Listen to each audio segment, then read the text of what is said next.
JK Yadav Films present.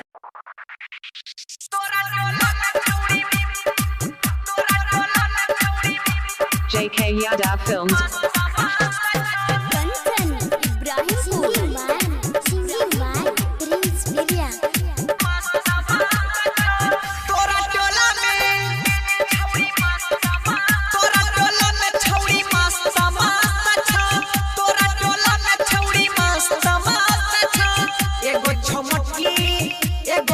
एगो छोगर की एगो सबर की देखै में सब जबरदस्त दस्त छौ तोरा टोला में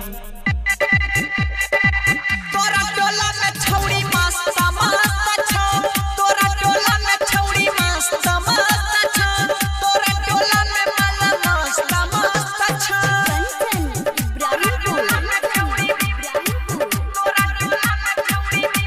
JK Yadav Films.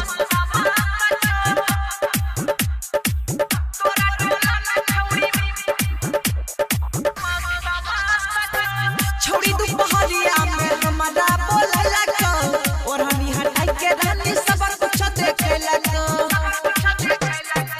छौड़ी दुपहरिया में हमरा बोले लगो और हनी हटाई के रानी सब कुछ देखे लगो हमरा तू बात मानै बेसी नहीं है ना फानै कहे छौ तोहर क्रिया बेसी नहीं माइट खाने चुमा लेबै में सब व्यस्त छौ तोरा टोला में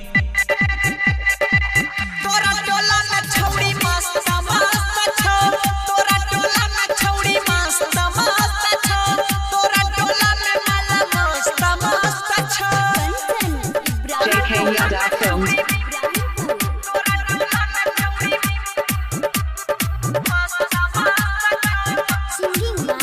Singing by Prince Birya. भेलो जबाना कोई छौ नहीं ना दाना रे सभी के देह देह पया अपन निशान रे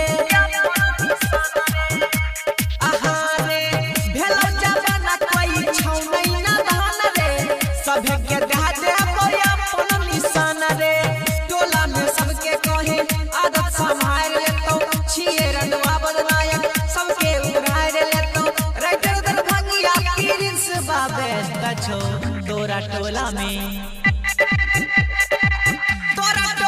छौड़ी मस्त मस्त छौ तोरा टोला में छौड़ी मस्त मस्त छौ तोरा टोला में माला मस्त मस्त छौ JK Yadav Films.